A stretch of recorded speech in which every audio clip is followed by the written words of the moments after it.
Kupa e botës vazhdon të na dhuroj emocione. Janë luajtur edhe ndeshjet e radhës ku Gjermania e nisi në mënyrë spektakolare Kupën e botës, duke fituar me rezultatin 7-1 kundër Kuraçaos. Komenikia shënoi golin e parë historik të Kuraçaos në një botror, por nuk mjaftoi për të shmangur humbjen e rëndë. Rezultati 7-1 është më i thellë deri tani në Kupën e botës. Në ndeshjen tjetër Hollanda barazoi kundër Japonisë me rezultatin 2-2. Ishte Van Dijk ai që kaloi hollandezët në avantazh, por Nakamura barazoi shpejt për Japonin, ndërsa Summerville riktheu epërsim për Hollandën në minutën e 64. Kur fitoria duke e sigur për Hollandën, Japonia goditi në minutat e fundit me Kamada duke barazuar rezultatin në 2-2. Bregu i filtish siguroi një fitore të madhe kundër Ekuadorit me rezultatin 1-0, fal golit të Ahmad në minutën e 90. Ekuadori goditi 2 herë transversën, por ishin të pafat, ndërsa ivorianët ishin më këmbgulës dhe në pjesën e dytë u shpërblyen në fund. Suedia nisi botrori me një fitore të thellë 5-1 kundër Tunizis. Ajora shënoi 2 gola, Isaac realizoi gjithashtu 2 herë, ndërsa Svanberg gjeti rjetën vetëm 18 sekonda pas hyrjes në fushë.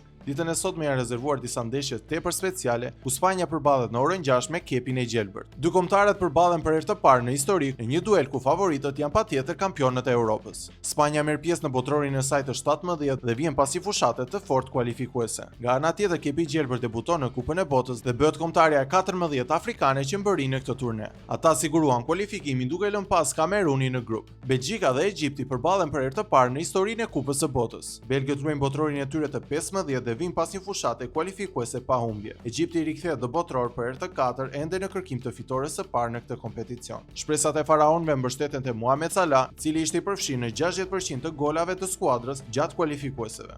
Arabia Saudite dhe Uruguay përballen për herë të dytë në historinë e Kupës së Botës. Ndeshja e parë ishte në vitin 2018 ku Uruguay fitoi me rezultatin 1-0 me golin e Luis Suarez. Arabia Saudite synon të përsërisë surprizën e madhe ndaj Argjentinës në botrorin 2022, por vin pas një rruge të vështirë kualifikimi. Nga ana tjetër, Uruguay, kampion e botës në vitet 30 dhe 50, ruan botrorin e tij të 15 dhe mbetet një nga kombëtarët më tradicionale të turneut. Irani dhe Zelanda e Re përballen ashtu për herë të parë në historinë e Kupës së Botës, pas 2 takimeve të mëparshme në miqësore me një fitore për Iranin dhe një barazim. Irani luan botrorin e tij të 7 dhe ende kërkon të kalojë fazën e grupeve, ndërsa Zelanda e Re rikthehet për herë të tretë në turne, por ende pa fitore në historinë e saj në Kupën e Botës. Të dyja skuadrat kanë shënuar pak gola në këtë kompeticion. Si i parashikoni rezultatet e ndeshjeve? Komentoni më poshtë dhe mos harroni të bëni like dhe subscribe për të mos humbur asnjë nga videot tona.